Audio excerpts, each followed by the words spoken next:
Hello and welcome to the AVForums podcast extra on the 6th of June. So the podcast will be back to normal in 2 weeks' time on the 20th of June. In the meantime, we got some interviews and Steve joins me for this one. So our first interview today on this podcast extra, Steve, it's about 20 minutes long and it's with Dado Valentic, who recently worked on Marco Polo and Exodus Gods and Kings, and describes himself as a colour scientist. So we started the interview by asking him exactly what a colour scientist is. Well, a colour scientist is a little bit of an extension to my job as a colour grading artist. Effectively, this is what I'm doing. But I reached a limit to what I was able to achieve just using traditional colour grading tools, and I had to dive into the color science itself in order to be able to accomplish jobs that I'm having to do. So my job on that kind of level of as a color scientist started actually with the advent of the first digital cameras. When we would get a material from them and when that material wouldn't necessarily look, we wanted to look, and we figured that we have to use special algorithms or color matrices or certain processing that goes under the development of color science in order to be able to get images where we want.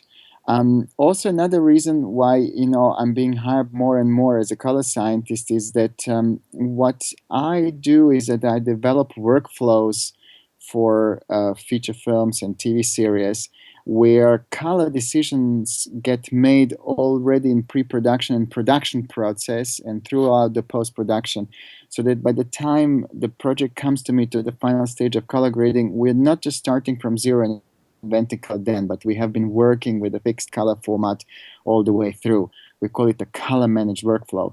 And in order to be able to accomplish that, I need to create certain profiles, certain transforms, certain, ways how we're going to communicate color from one place to another. So this is all basically what comes under the job of color scientist. So basically, in layman's terms, what you're describing there is that you and the director of photography will sit down and you basically come up with the look of how the film or the TV series is going to look, and you help with the color side of that. Absolutely. So basically, director would have a certain idea, script, and vision. The cinematographer would have certain, visual references that he would, want to, achieve certain targets. We would then together discuss the technical aspect of shooting, what cameras, lenses, and so on. Then we would do the tests, and then we would take those tests into the grading, suite, and we would develop the look. Then we would adapt that look so that it can be used for different deliverables at the end of the job. So it's approximately that's what happens. In terms of working on a show like Marco Polo, how would you normally approach that role? Well, Marco Polo was a very interesting one, simply because what happened was that in the middle of Marco Polo, Marco Polo was already greenlit and it was preparing and approved. And at that point, came a situation that Netflix decided that was going to be their first HDR show. So my role was actually really to establish, that workflow for the first time, because there was no other HDR show that Netflix did before. So I literally had to do a way of getting to what my know-how of HDR that I developed by working together with Dolby on their system called Dolby Vision, which is something I worked for over a year before I got on Marco Polo, but also to translate it so that we can communicate that level of color management and color science to all people involved. So it was an interesting one. You see, I love these kind of jobs where we are pioneering, we're coming to something, that we haven't done before, where we have to do lots of testing, trialing, failing, finding the solutions, and so on. But once you see the final result, I'm pretty sure you're going to like it. What does HDR let you do that you couldn't do before? So if I was to remove myself away from the technical side, to what really HDR means, then what really HDR means is that we are able to affect emotions in a better way, or we're able to draw the viewer better into the story. that's basically, one thing that happens when you view a show in HDR. It just feels much more exciting, much better, and that's really exactly the kind of the thing that we can do in HDR that we were not able to do with a normal standard dynamic range. And in order to manipulate the colors further on the set, one of my team would be with Vanya all the time, and he would be like something like an on-set colorist, and he would create for every scene something that we call color decision list, or CDL, in conjunction with a LUT. That would be basically the basis of the color metadata. Then this color metadata would get ingested into editing system so that every shot would know exactly what color metadata was used for it.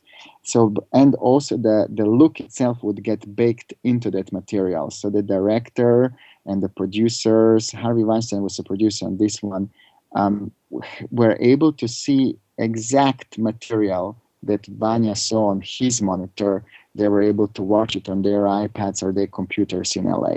So that is basically like, that kind of the magic link that everybody involved gets the same image. Then from that point, what we did is we have then conformed the show when it was edited, and then we have used that color metadata to start grading already from the point of what was actually done on set. So we didn't have to reinvent any looks. We kind of already shortened the time that we have to spend in grading. And then, because we had a limited amount of time to complete the show, what we did is we have changed a little bit our color grading system.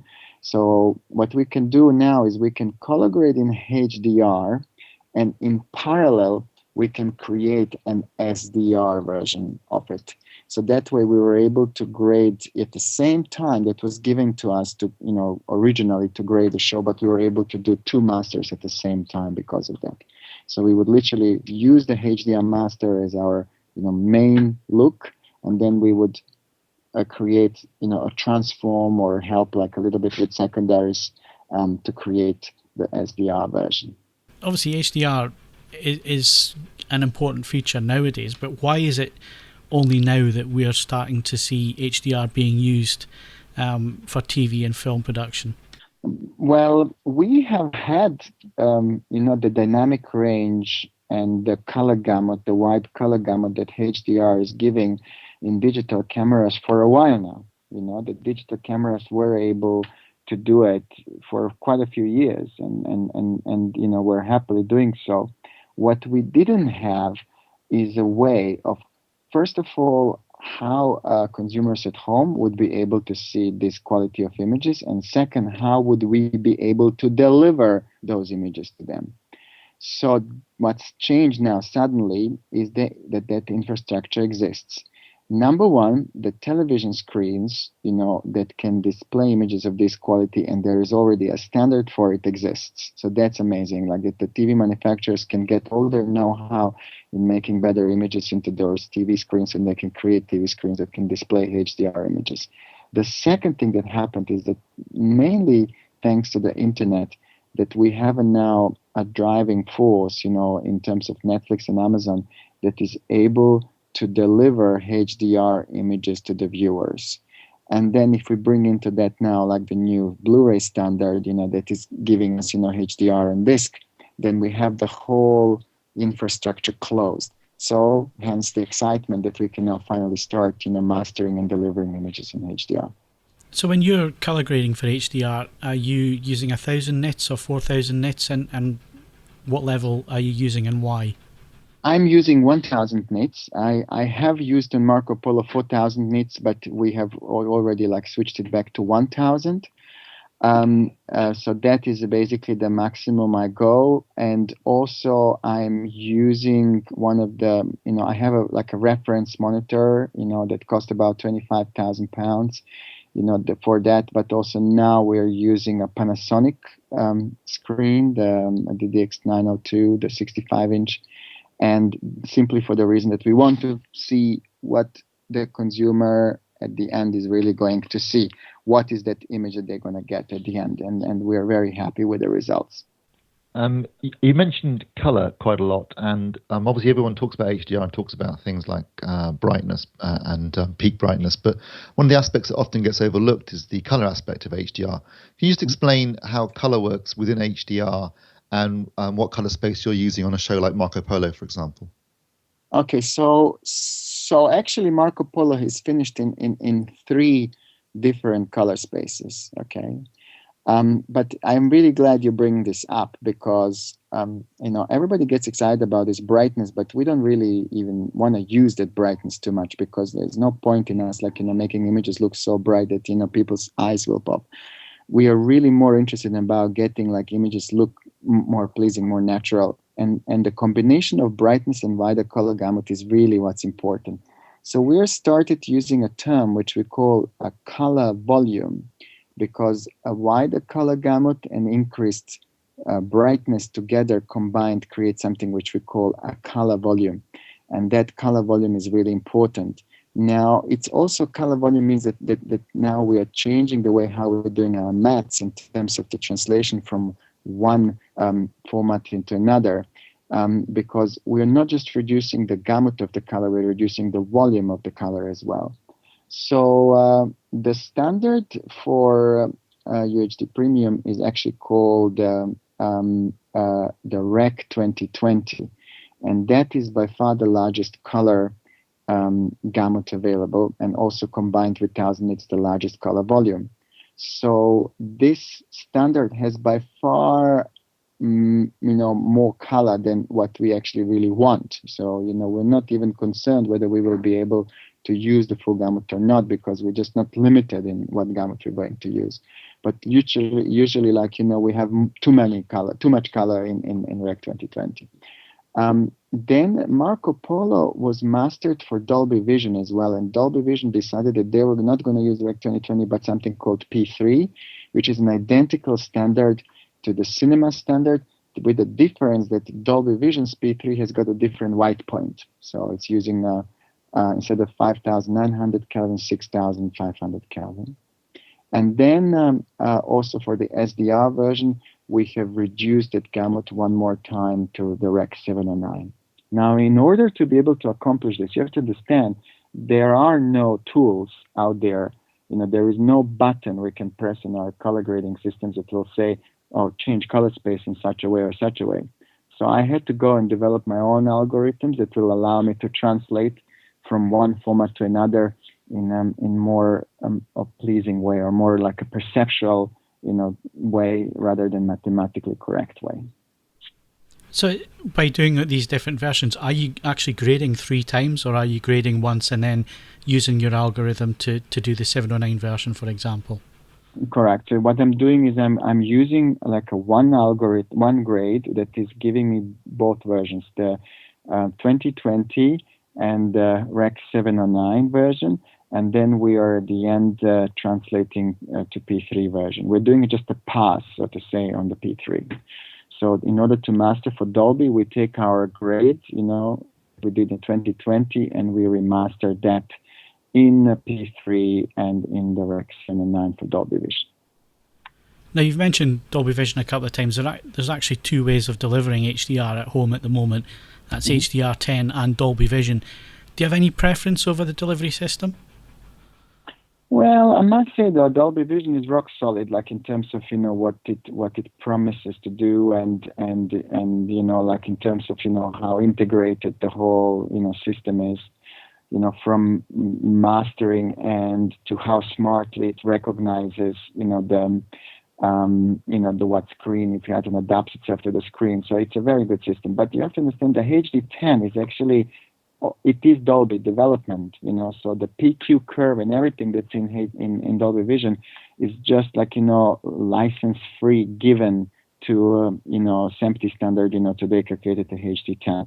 So they are very identical in such a way, with the exception that HD10 hasn't got this whole automation. There is no two-way communication, and that's really what Dolby Vision promises, because Dolby Vision will always question the monitor and ask, what monitor are you? What's your maximum brightness? What's your maximum color space? And it will adjust the image to that monitor. And HD10 is not able to do that. It's kind of pretty strict about it. Now, I must say though, Dolby Vision I love for all the sophistication, but at the same time, I'm a fan of HD10 because it doesn't require any special TVs or licensing or anything like that, and it's possible, with any HDR monitor to watch it. So, for me, both have advantages and disadvantages, but bottom line is they both look the same good as formats. When someone watches Marco Polo in HDR at home on their new Ultra HD TV, what benefits can they expect to see? Well, they will definitely see images like if they haven't seen HDR before, they will definitely see images that they never have seen before in their life. And I'm really serious about it. I must say though, when I worked on that show, I would come back from New York, just thinking that it's impossible. The quality of those images that we are getting, it's just amazing. So I think the first effect you're going to get when you start watching it is just that surprise factor, how beautifully these images look. Then hopefully you will get into the story of Marco Polo itself and forget about the technical aspect and start enjoying it. And the costume department has spent I think well over $3.5 million on the costumes. And the quality of costumes in second season is just incredible. The leather, and it's very dark black leather costumes with fur and so on. And only in HDR you're going to be able to see the detail in these costumes, which is incredible, which is really incredible. Also, you have to understand that Marco Polo is a show that's happening in the 14th, 15th century when there is no other sources of light about the moon, sun, and the fire. So all these scenes, when you have like a night scene, with it lit only with fire, just look magic in HDR because there you can see the detail of the flames, but you can also see the detail in the shadow, of where the actors are moving. So yeah, these are like just kind of first thing that spring to my mind, but I could go on and on about describing different scenes. It's just boring. I think we need to switch it on and watch it. Moving things forward, how enthusiastic are you about HDR, and where do you see it taking us in the next few seasons of Marco Polo or other things that you're working on? Where are the big advantages for the end user? Well, let me tell you like this. I must say that I see this whole shift to HDR more than just another technical innovation. I really see that this has become something that, for the first time we can enjoy to watch movies at home that look better than watching movies in the cinema. And I'm definitely going to make sure that every film that I have always desired to see in its best possible quality, I see in HDR, much more so than go to the IMAX cinema or something like that to see it in there. I can see that, we are very early on right now. You have to understand that, the first screens have just hit the market, and there is a very little content available and so on. So we are at the beginning of that transformation, and so. But my prediction is that things are going to go much faster than what we believe. It's actually incredible how much happened since the first day I started working to HDR to where are we today. And if things continue to develop in a similar fashion, we are going to see a lot of studio releases and catalog releases being re-released in HDR, and we're going to see almost all HDR originals or Netflix originals or Amazon originals, lift their image quality to the next level with HDR and deliver, us even more exciting television than what we had before, which ultimately would lead to everybody else, like Skies and BBCs and everyone else, trying to catch up with it and trying to, so I think, we as a consumers, as a viewers, we're going to be seeing a great shift in our favor in the next year too. In the past, it was very difficult for what you were creating as a creative to make it to the home screen looking how you wanted it to look. People normally set up their TV by taking it out of the box and switching it on, and doing very little else with the picture quality. You then have the enthusiast audience who are more concerned about the TV, looking correct colour-wise and so on to Rec 709 and now 2020. But do you think HDR and the metadata approach makes it more likely that the images that you create are going to be seen in the home? Absolutely. I mean, for years, I've been working as a colorist for the past 10 years. Yeah. So all this time, I would see images in the grading suite look absolutely beautiful and fantastic, and then feel like totally disappointed when I was to see them back, like at the TV or even in a cinema. When cinema was 35 millimeter projection, that quality of that projection was absolutely appalling in comparison to how digital cinema looks today. So it is now actually so that we feel challenged. How are we going to create images that are of good enough quality for them to look good in HDR? So it's kind of the tables have turned around. Now the consumers at home are going to have screens of such a good quality that they will be able to show every detail, actually some detail that we don't even want to be seen. So it is really like now that we are experiencing that scenario. Like, oh wow, it's not anymore. Oh, I'm so disappointed what people are going to see. I'm actually excited that I'm going to have to work even harder to make these images look even better, so people at home can see them even in a better way. Given that data, how exciting is it for you to know that your work can now be experienced as you originally intended? Well, that's absolutely amazing. But still, like there is a level of me that can't believe that this is still happening. I have to say, I love the prospect of that, and I love the fact that we are very close to it. But only once, we really start, and we experience it in the practice, and, this becomes like a really just a normal thing that will be happening. I think, I'm going to be very, very happy about it. I don't think we're quite there yet, because it's so early on, as you can imagine, technology just needs a little bit more time before it gets completely perfect. But the prospect of it makes me feel very excited.